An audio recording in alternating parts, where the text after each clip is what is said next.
All right, so welcome to the Friendship group, and we're glad to see everyone safe and sound on your Zoom screen for another of our All in the Family series. We've learned lots of stories about some of our Glen Church family during this past year, one of the perks of COVID times, and we are delighted today to have Mary Lindsey Lewis share some stories about her life, but her parents, who are an interesting story that many of us have heard little tidbits through the years, and excited to learn more today. Because Mary Lindsey, I've always enjoyed hearing stories about your parents. I was honored to know and love your mom. Didn't get to know your dad, but I'm excited to hear some more stories today. So thank you for sharing with us today. Well, thank you for asking. I tend to talk about my parents a lot because they were hugely important in my life for many, many years. They lived well into their 90s. They both were mid-90s when they died. So I don't know how to sum up 90 years of living in an hour of Zoom, but I'm going to try. So I looked through. One good thing about snow days is you can look through old pictures, and I tried to find pictures, which Susan will try to find since they're not chronological. But Mom and Daddy were both born in little tiny no-name towns. Daddy was born in Lumber City, Georgia, which is South Georgia. His parents were farmers. They both finished the 8th grade because that's what people did back then. Mother was born in Rockwood, Tennessee, which was a little bit bigger town than it actually used to be a prosperous town. It isn't anymore, but it used to be on a main highway. And her mother was a teacher, and her father was justice of the peace in the town.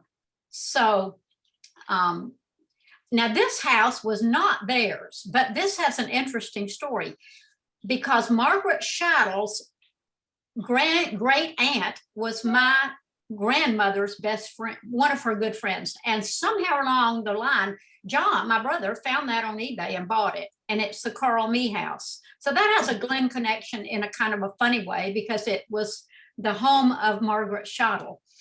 And one day she came over to visit with Mother, and they had a lot of fun talking about Rockwood and old times. So Mother's house is the one with the snow, if you want to find that one, Susan. But so they both were born in small towns, and Daddy had 9 in his family. 7 lived to be grown-ups, and Mama had 7 in her family, and they all lived to be grown-ups. These are random pictures, but let me get my train of thought. So Daddy was born in Lumber City. He was immediately blinded at birth because he had something called baby sore eyes, and the doctor wrote out a prescription. The pharmacist filled the prescription, and they sent a nurse to their house, and she went in the crib room and put these drops in Daddy's eyes. And my grandmother had a older Black woman who was staying with her right at the beginning of her, when Daddy was born. She came running into the room where my grandmother was, said, "They're putting that baby's eyes out. They're putting that baby's eyes out." And sure enough, that's what they did. And so my grandmother at early 20s had a blind son and no education. There it is, that's Daddy. And so they moved. My grandfather at the beginning of the railroad, my grandfather got a railroad job, which at that time was a very good job. And so they were able to move to Atlanta to find, hopefully, somebody that could do something about Daddy's eyes. And, there was no doctor. So what they did do surgery, and they removed both of his eyeballs. So that's why his eyes, if you knew him, they were sunken in. And because they didn't want infection to set in, because that's, that would have caused a lot of problems. So at that time, my grandmother decided that they should move to Macon. That's a good picture for next. And so that Daddy could go to the school for the blind, because Georgia at that time had started one of the first residential schools in the country for blind children. So they moved to Macon, and my grandfather was able to transfer with the railroad. And they sent Daddy to the School for the Blind, which was an amazing school. It really is kind of amazing to think of what education was when he was there, and what, I don't know what's available now, but it was a residential school, and my grandmother didn't want him to live at the school, but he did from Monday to Friday. And so on Monday morning, my grandfather he worked the night shift. So when he got home from work, he would take Daddy on the railroad, on the little streetcar in Macon, and bring him to the School for the Blind Monday morning. And Daddy would live there until Friday afternoon.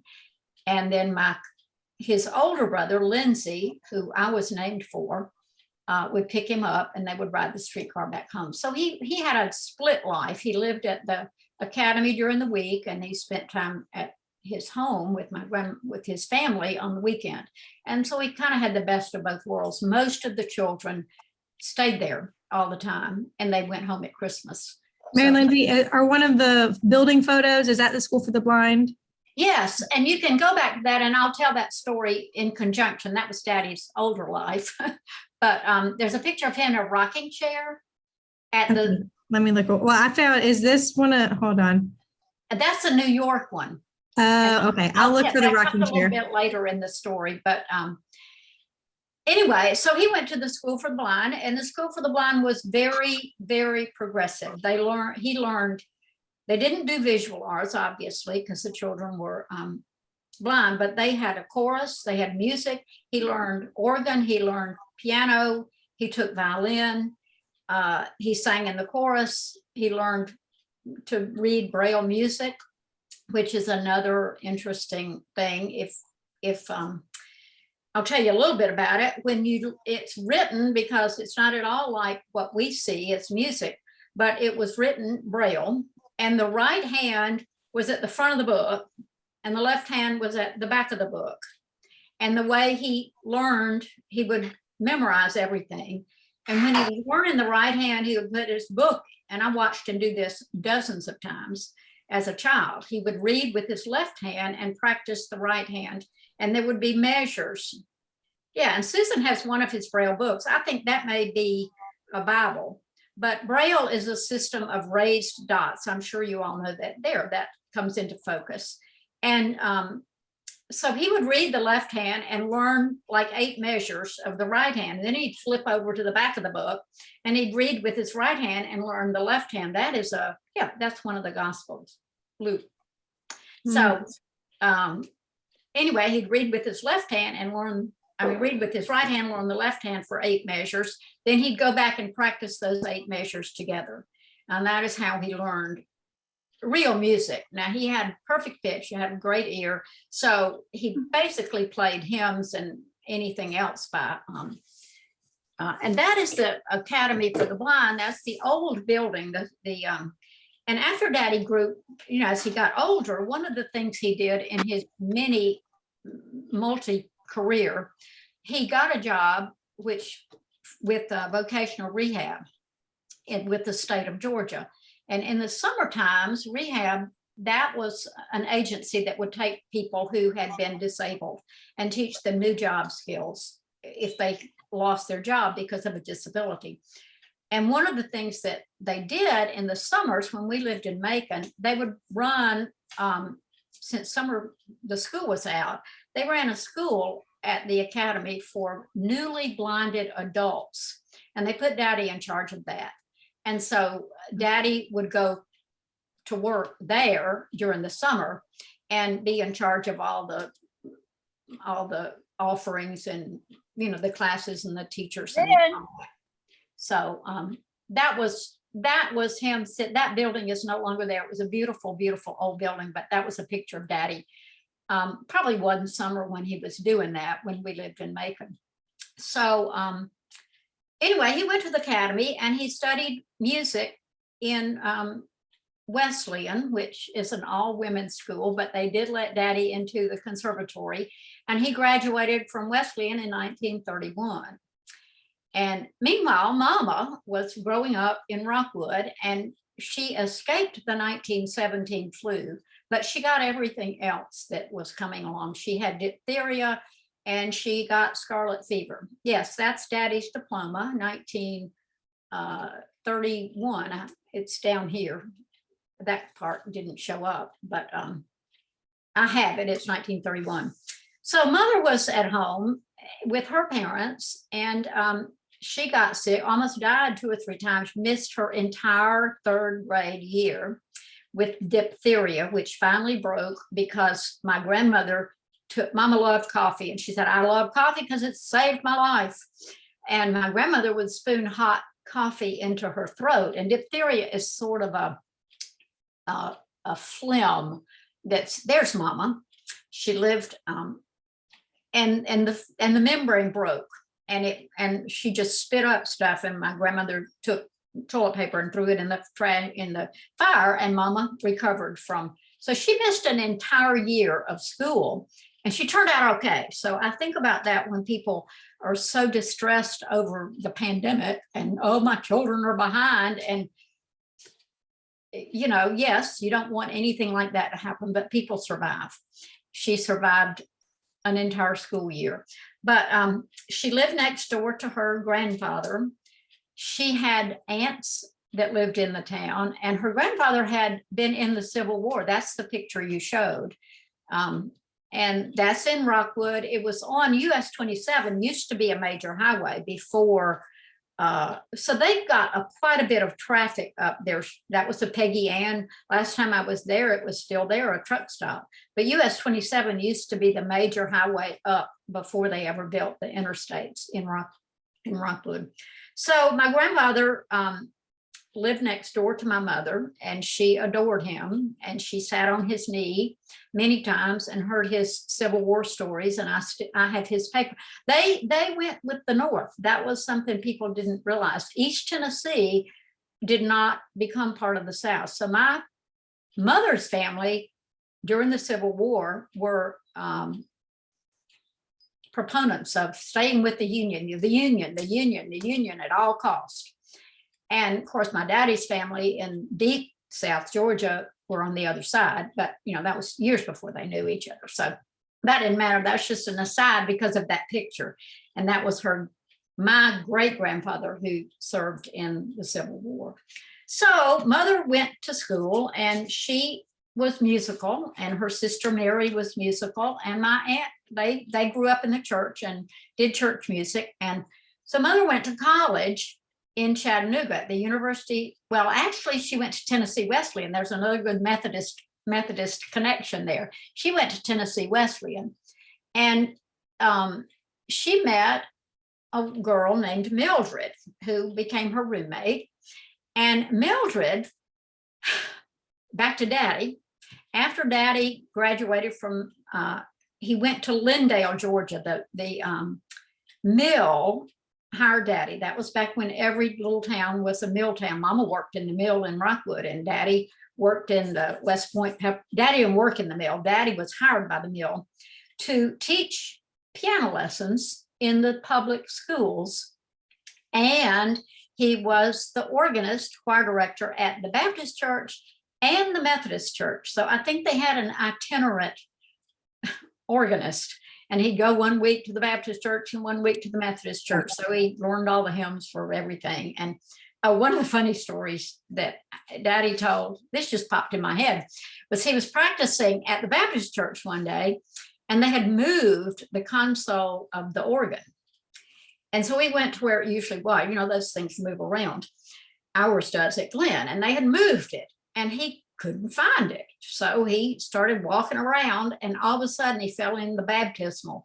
They had prepared the baptismal for baptism. And so Daddy just climbed out of the baptismal, soaking wet, and wandered around, and he found the organ, and he sat there and practiced. And I think the preacher came in and said, "What in the world?" And he said, "Well, the baptismal was open and I fell in it."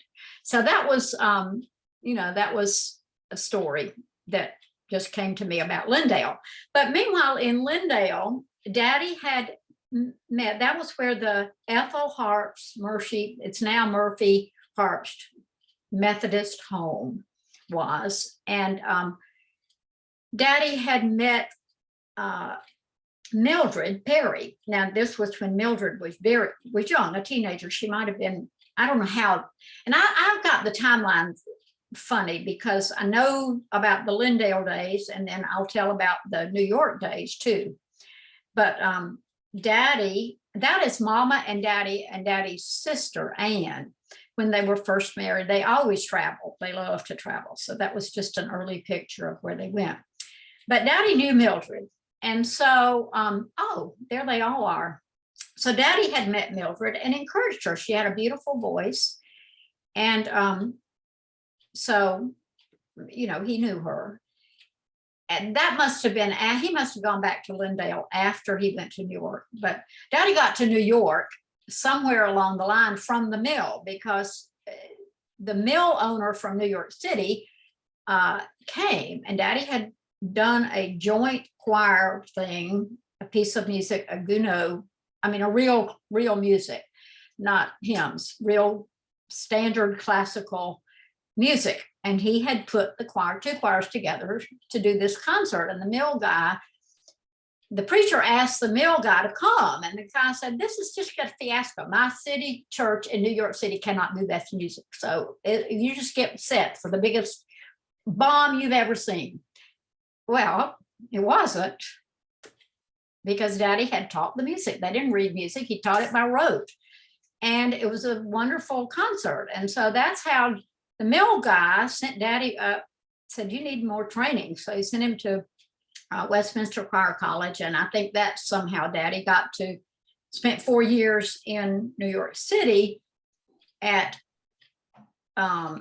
this is not chronological because these pictures keep coming up and I explain them, but you'll get the sense, the stories will get all in there. So Daddy went to New York. Now there we are. So he lived at the New York Institute for Education of the Blind in the Bronx. And of course, this is later. We went there when I was a child, we went there on a vacation and we rode the subway out, and doggone if Daddy didn't remember every single subway stop along the way. We got on the subway, he said, well, the next stop is da-da-da, next stop is da-da-da. And he was right, because he rode that subway so much. But he lived there there's another picture, Susan, that I'm not sure where it is. It's a picture of him with a group of students reading Braille. And I'll tell about that in a minute if you find it. So he rode in to Columbia. He got his master's degree in music education from Columbia, and jointly was enrolled in Juilliard, because that was where the musical part came in and the educational part. So he was jointly enrolled, and that was in the mid-30s. And I don't know when that was taken, but you know, Daddy was always popular because he could play anything that you wanted played. It didn't matter what it was. And so he was always in the middle of a group of people singing. And that happened at Glenn too. And it happened with our Sunday school class for years and years and years. We had a progressive dinner, and all of us that are now in our 60s and 70s had the Christmas party. It always ended in my house. And Daddy always played way up till midnight or 1 o'clock until, so that was another Glenn connection. But Daddy lived at, and so anyway, that's how he got to New York and lived there for 4 years. And then he came back to Macon and got a job with rehab. That was when they first started that state agency to train people with disabilities to do new jobs, and so he got a job there. And he was working in Macon, and Mama was living, yes, there is the, and I have the original of that. And actually, I think when I sent you that picture, the part on the left that got cut off was that RCA the radio, they used to broadcast classical music and educational things. And they broadcast music, and they set it up so that Daddy would be the teacher at the Academy for the Blind. And RCA did all of this. They printed music, and I've got, let me read what got cut off. It said, Dr. Walter Damrosch's Music Appreciation Hour, that was a radio show, a weekly NBC feature is nowhere more enjoyed than by blind pupils shown at the right. This group, led by a blind teacher, and that was Daddy, follows the text of Dr. Damrosch's booklets. Music as well as words can be printed in Braille. In the photo above, and this got cut off too, a girl was using her fingers to read the music of Hark, Hark the Lark. So that was part of what Daddy did. He taught at the New York Institute for the Blind while he was going to school. But back to the way Mother and Daddy met. Mama knew Mildred, and Daddy had known Mildred from his Lindale days, and I don't know which days, but anyway, they had a mutual friend, and Mother was rooming with, and Mildred was a voice major, Mother was a voice major too, and they were roommates, and Mildred just kept talking about John Lewis, John Lewis, John Lewis. She just wouldn't shut up about this wonderful man who played the piano so beautifully, and he could sing, and she just raved about John Lewis, and Mom got tired of hearing about it. And she said, well, this man must walk on water, and I'm tired of hearing about it. I want to meet him if he really is real. So they made an arrangement that Daddy was in Macon, living with with vocational rehab with the state. But he rode the bus over to Ethel Hart's, and Mama was at that time had a job teaching just regular public school in Lindale. She lived in Chattanooga, right across the border of Georgia was Rossville. She had a job. So she and Mildred rode the bus down, and Daddy rode the bus over. It was Labor Day weekend, 1947. And they spent the weekend together, and they played, Daddy, do you know this? Oh yeah, I know that. Let's sing that. And he'd play it, and they would sing, and they did duets, and they did trios, and they did solos, and they just spent the whole weekend with Daddy playing the piano and these two beautiful voices singing together, and Daddy could sing too. So they just had a good weekend together, and Mama went back to her job, and Daddy went back to his job, and he was going to work, and it was Labor Day. And Tuesday morning, he got up and was walking into his office, and Daddy knew a lot of people. Daddy knew everybody in Macon. It was a small town, and he had grown up there, and he knew people, and they knew Daddy. And so the Academy for the Blind was getting ready to open, and the principal of the school out there came up to Daddy on the street and said, John, I am desperate. School starts next week. I have nobody who can do chorus. Do you have anybody who could be the music teacher?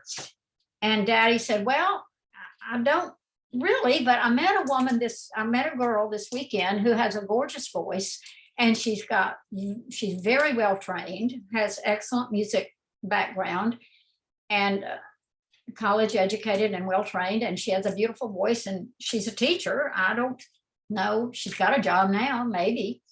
So the principal called Mama up and offered her a job and said, you don't know me, but I know John Lewis, and if John Lewis recommends somebody for a job, then you're hired if you want it. And Mama said, well, I don't know anything about blind people. I've only met one, and that was this weekend. So I don't know if I'm your person or not. And the principal was pretty persistent. He said, if John says you can do the job, then I trust that you can. Why don't you come down here and look over the school? Well, she came down. They offered her a lot more money than she was making in the public schools of Rossville, Georgia, and they gave her room and board. So, what is there to turn down? So she came and became the chorus teacher at the Academy for the Blind in September. And Daddy was working at the Bankers Insurance Building. That's where now that's the building that looks like an office building, Susan, if you pull that up. That's where Daddy worked. And every afternoon, Mama would ride the bus down to the drugstore across the street, and Daddy would get off work and he'd walk across, and they sat in the drugstore for an entire year. That's where Daddy worked. And on the caddy corner, there was a drugstore. So he'd get out of work, go. There's no drugstore picture. I think the drugstore's gone, but they sat and and courted over probably Coca-Cola every afternoon for a year. And when Mama went home at Christmas, she was talking about Daddy, and one of her brothers said, you know, Ernestine's in love. She's in love. And her other brother said, Ernestine's got better sense than that. She's not going to marry any blind man. And so her family was a little mixed up about it. But anyway, by June, they got married, and that they did not have a wedding per se. But after the wedding was over, my grandparents' mother's family sent, this was the announcement after it was done. And I did find that, I do have that. So, but back to, they got married. And at that time, Daddy was the organist of Tatnall Square Baptist Church. And Tatnall Square was the church on the Mercer campus, kind of like Glenn is on the campus of Emory. Tatnall Square was on the campus of Mercer, which is where Daddy went after he went to Wesleyan. Daddy went 4 years to Mercer. And that's the story that, I don't know how to fit this story in, but it's a good one. John Simmons told it at Daddy's funeral, which many of you attended. But Daddy was going to take French at Mercer. And he got the French book, and they didn't want him to take French. They said, you know, there's no French book in Braille. And he said, well, my mother can help me. And they said, well, does she speak French? And Daddy said, no, but she can spell. And so my grandmother spelled the French book to Daddy, and he got an A. And when the grade came, he said, no, I did not get an A. We made an A. And he credited his mother with that. So anyway, back to the wedding, Daddy was playing the organ, and Mama wanted a church wedding of some sort, but Daddy went to the preacher of the Baptist church and said, we would like to get married. And the preacher said, no, I'm not marrying you. I don't approve of this wedding. And he didn't tell Daddy why, but, you know, probably because he didn't think a blind person should get married and take on the responsibilities of family. Who knows? But they, Daddy had to be kind of stubborn, or he would never have gotten anywhere back in 1910 up until the time that this happened. And he said, well, you know, it doesn't matter if you don't marry us, we are getting married. And we can go to the justice of the peace, but Ernestine would like to get married in a church. So you don't have to approve, but we are getting married. And so they did. And they got married in the Sunday school room at Tatnall Square on a Thursday afternoon. And Mama's family didn't come. They said, you know, we don't know him. You're a grown up. Just bring him home after you marry him. But her sister and brother did. And Mildred, the woman that had introduced them, came to sing. And Daddy's brother was the best man. And they didn't have a rehearsal or anything. It was very informal. Mother made her dress. And so Daddy, whoever played the piano, said, well, I'm going to play in the key of B flat or whatever. Daddy had perfect pitch. And so he was standing over the side with his brother. And all of a sudden, he heard the key of B flat. And he said, Robert, I don't know, maybe Mildred fainted. I don't have any idea what happened to her. She's supposed to sing, but she's not singing. And that's the key of B flat. We better go. So they walked in, and Mama was there, and she didn't know what was going on either. So she walked down, and they got married. And so she turned around at the end of the ceremony after the preacher did get them married.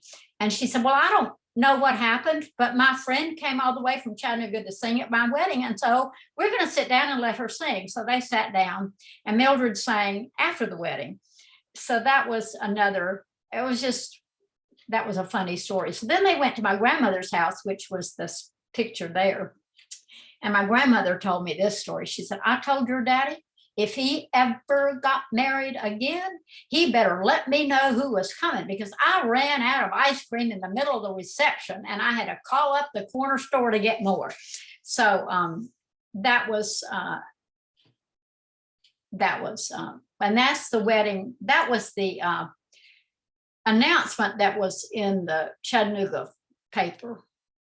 And it tells about where they got married at Tatton Square and who the preacher was, and Mildred Perry there in the middle was, and I guess Elizabeth Douglas played the organ for Mama, and they came down. That was, but anyway, that tells a little bit about about their wedding. And so Daddy had bought a house. He paid cash for the house, and they left my grandmother's house and went to their house. And that was back in the day. Daddy believed in saving money, because as a blind person, he always knew that he could any moment lose his job. And so that was the first thing that he told Mama. We have no conditions about our marriage, none whatsoever, except that we save money first. And so they did, and he had. So he paid cash for the house. They went to their little house, got up the next morning and rode the bus into town to buy a few things for the refrigerator that they didn't have. And that was their honeymoon. They didn't go anywhere. And then I guess, so that was their marriage, their wedding. And during their early life as a married couple, they were at one time paid soloists. All this revolved around the church. Mulberry Street Methodist Church in the summer didn't have a choir, so they had a paid quartet, and Mom and Daddy and a couple of other people were in the paid quartet in the summer. That is my mother and Daddy, their very first Christmas together, and I think this is in the Rockwood house in Mother's hometown, I believe. Because it doesn't look like my grandmother's, and it doesn't look, it might have been in their house. It might have been in their home.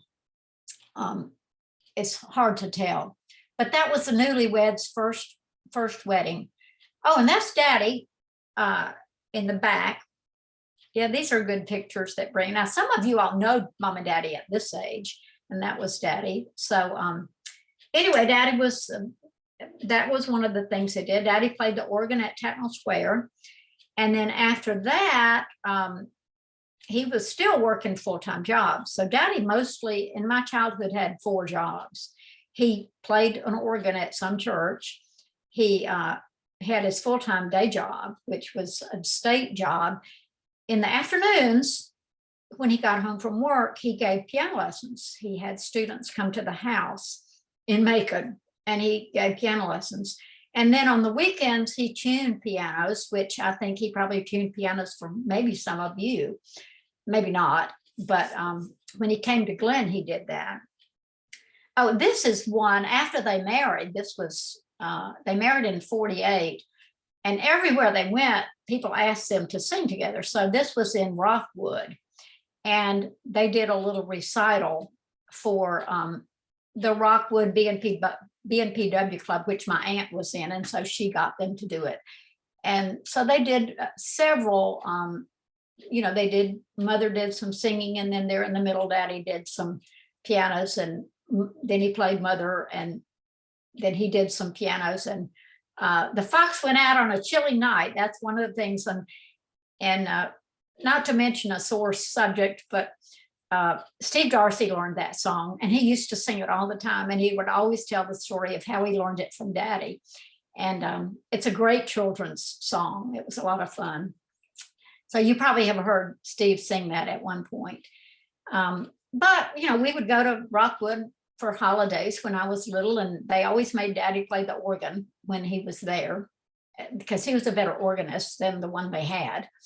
And and then one where he played was at the Methodist home. Oh, and that picture, that was a Glenn picture.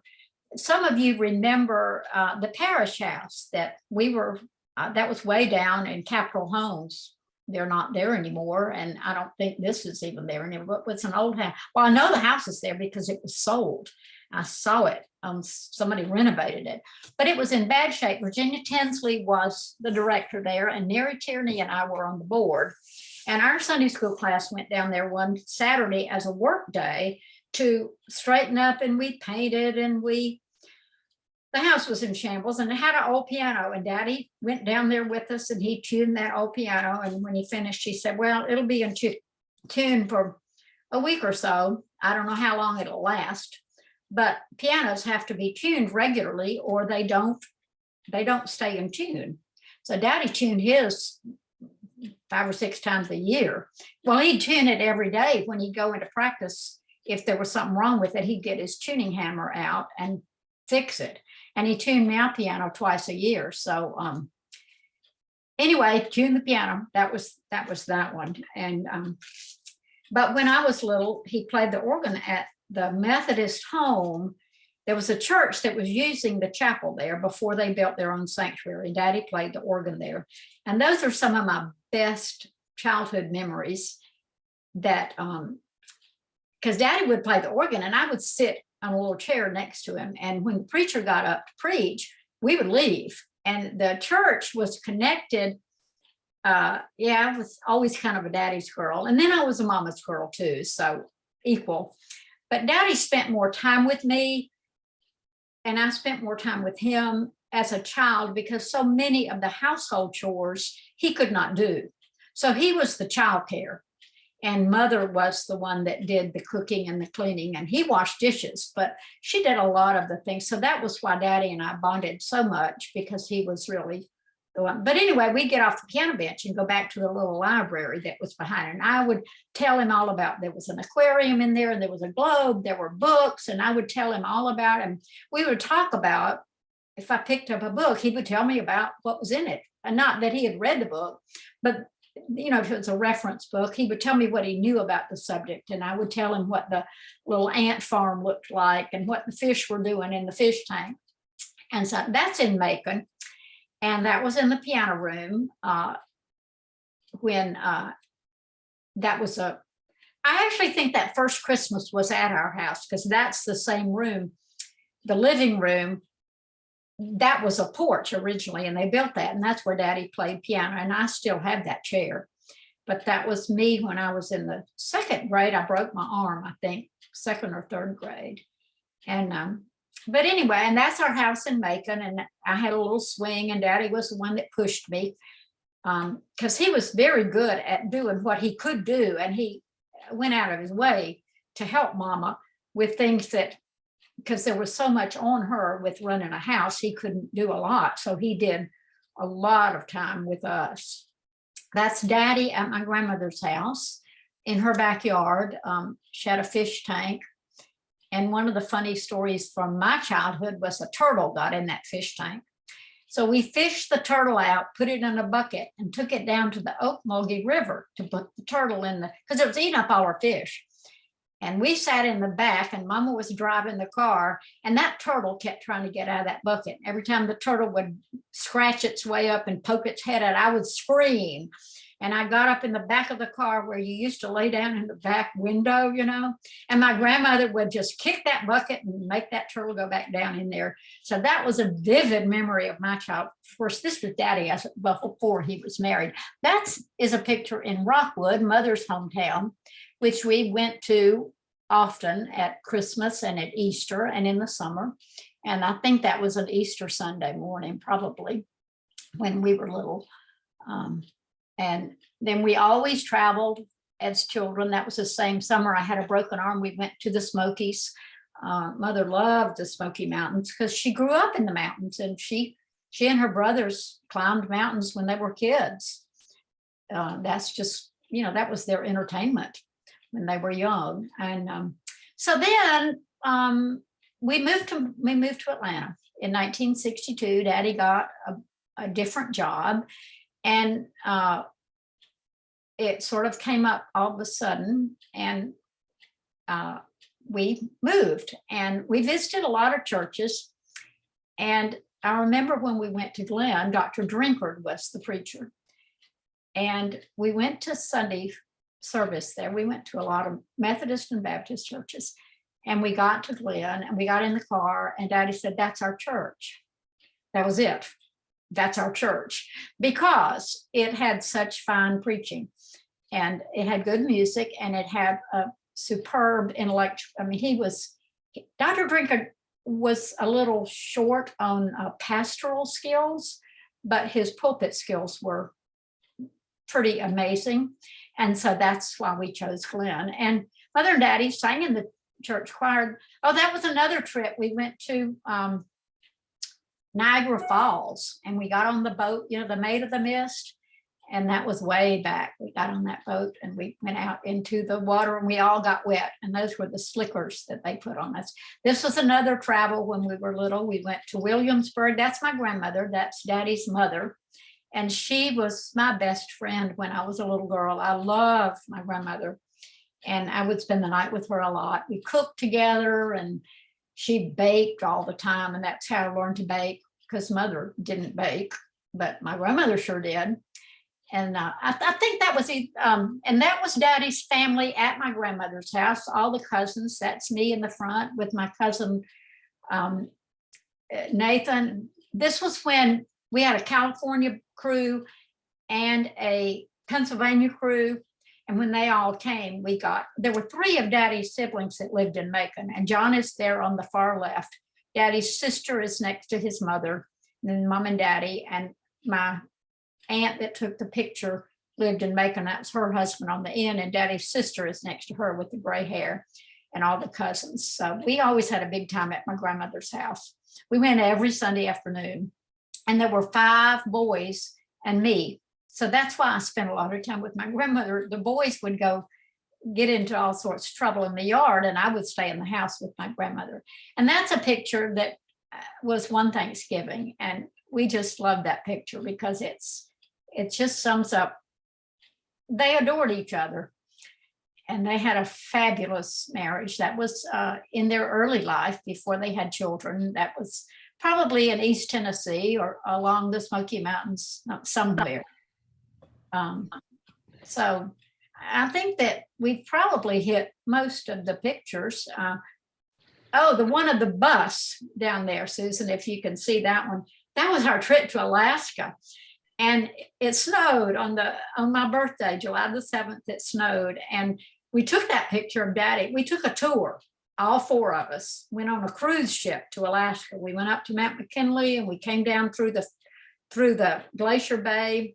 We took that picture because we thought it was so funny, because it's the Bluebird Bus Company is from Georgia. And all those Bluebird buses were made in Georgia. And Daddy said, I want my picture next to the Bluebird bus from Georgia. So that's why we took that. And it was a family trip. And, Daddy wasn't proud. If he got cold, he just pulled his hat down over his whole head because it didn't matter. And so we had lots of good childhood stories that, some of you may have heard those before, maybe you haven't. But I love it. Now, Marilyn, you did great since I was throwing different photos from different stories up. So I'll start scrolling some of the photos that we missed a few of them, and you can either tell stories or if folks want to unmute and ask any questions along the way. I know I have one question. Some of those photos of you and your mom and brother, I presume, was your dad taking those photos? I mean, that's remarkable. No, my mother took those pictures. But when he's not in them and it's just you and your brother and your mom. Likely either one of, there were 3 siblings in Macon. So we were always around my family. But on travels, okay. I guess Mama may have just asked, how you ask somebody, here's my phone, will you take my picture? She probably got somebody. I was about to be amazed if your dad also knew how to take photos. No, he did not take pictures. And he really didn't. I'll tell you something that he told me one time. I kept saying, well, Daddy, do you see anything? How do you, how you're curious as a little kid. I just didn't understand how it all worked.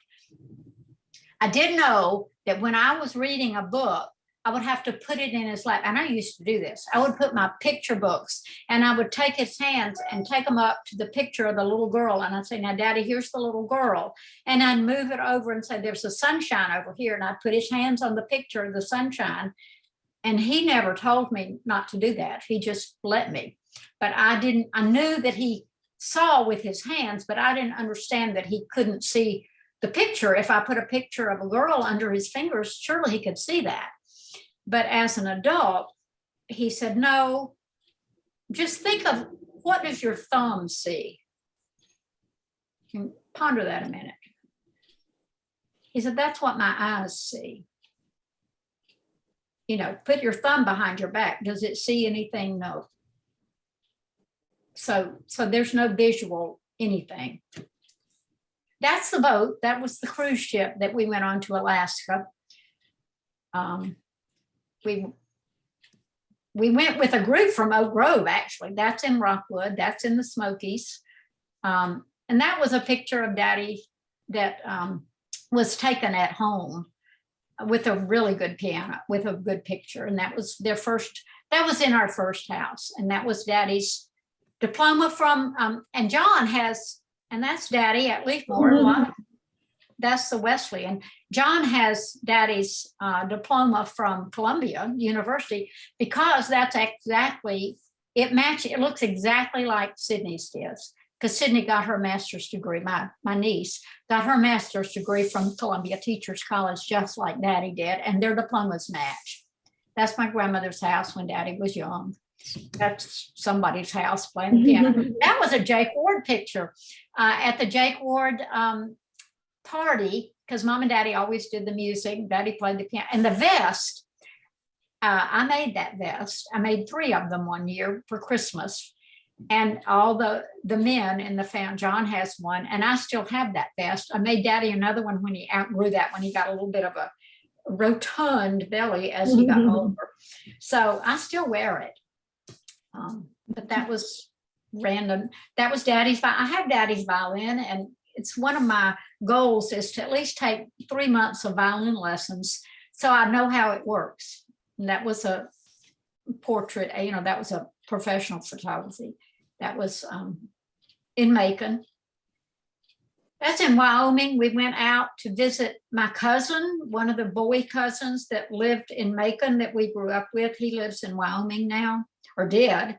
And we went out to visit. Some of y'all may have met Barry. Barry would just show up at the drop of a hat, and he'd come to church with us, and he never, ever shut up. He could talk a mile a minute. And that was Mama and Tucker is still alive and well in the other room of my house. And he's 18 now, but Tucker came right after Daddy died, and we thought it was a good companion. That's Daddy with the man is my first cousin, and the girls are his children. And they came to see Daddy visit one time, and that was Daddy showing them how to write Braille and how to, because Braille, you have to write it backwards from the way you read it. And I'll show you this.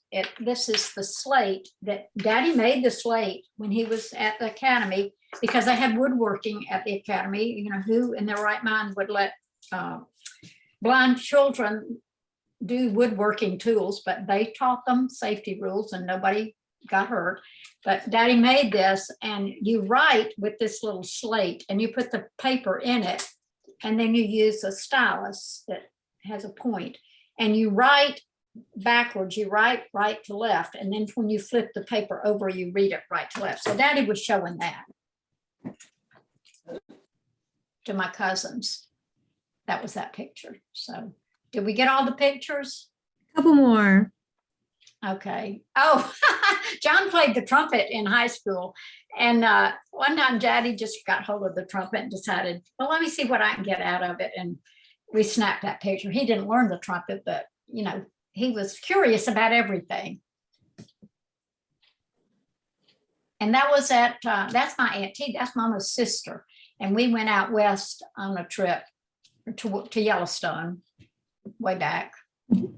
And that was my high school graduation. Daddy was very, very, very proud that he had raised a daughter that could graduate from high school and go to college, because he's the one that got postpartum depression after I was born, which is why Mama went back to work almost immediately, because Daddy was, oh, woe is me. What am I going to do? I have to raise this daughter. Can I do it? And Mama said, yes, you can. And I'm going to go back to work. And so she did. And that was up in North Georgia. We'd just get up one Saturday morning. So often Mama would say, let's just go somewhere. It's a nice day. And we'd get in the car and go somewhere. That was on one of our let's go somewhere trips. That was in Rockwood. They had a centennial, and we all made dresses. that were 100 years old, and they had a big elaborate parade, and that was the dress I made. And this was Daddy and his sister in California on a trip. They visited. That's Mama on the front porch of her house in Rockwood, where we sat many, many, many times. That was where we all gathered, and she was shelling peas. And that was in our Alaska trip. And when after Mama went to Medlock Gardens, she fussed at me and said, you've always wanted a screen porch, and I want you to build a screen porch before I die because I want to sit on it. And so I did, and Millie Kim came over and visited with us on it one day. There's Mama and Tucker at Medlock Gardens, which many of you visited her there. We went to the symphony after Daddy died. She and I became symphony partners, and we would go. That's Daddy in Macon when he was young. That's Mama and Tucker at Medlock Gardens. This was a trip we went to France because my mother's sister had lived in France for 4 years, and as a teacher in a military, back after the war. And this was in Brussels, and we took a picture, or Bruges, I think. We went to Normandy. That was the one thing Daddy wanted to do. And my aunt pitched a fit. We needed to go see some tapestries that were from ancient tapestries. And Mama turned around and said, "Shut up, Teed. We're going to Normandy," because that's where John wants to go. It's the only thing he wants to do on this trip. And so, that Mama could handle her sister. Aunt Teed was quite bossy. And that was at Normandy. And Daddy really, because of course his brothers were all in the World War II. So he wanted to stand on the ground of the Normandy beaches. And we did. And that was in Paris. And, it's a small world. The woman in the middle was the secretary at my school. And somehow we ran into her in Paris, of all places. And that was a picture we took. And that's in front of Beethoven's home in Bonn. And there's a Glenn connection there too. The woman that is standing next to me was in our young singles group, Terry, and I can't remember her name. Maybe Cindy, you would remember her name, but she went on a scholarship and ended up going to Europe. And she was over there, and we connected, and she met us there. She went on a Fulbright, I think. And that was Mom and Daddy and Aunt Teed in so there are the pictures. So did you ask your question, Susan? Yeah, I'd asked about the cameras. So Wow. This has been amazing and wonderful. And I thank Mary Lindsey for her flexibility to kind of hop around her life with the pictures since I couldn't get them in order. But are there other questions? You're welcome to unmute and I have one question. Yeah, I have one question, please. Sure. When your dad was an organist at Tatnall Square, do you remember who the pastor was? Well, it probably was the pastor that married them, which, if I remember, Osterley, I think. Would it have been Lewis Wright? I don't know. That was before I was born. It could have been. I don't know who it was, but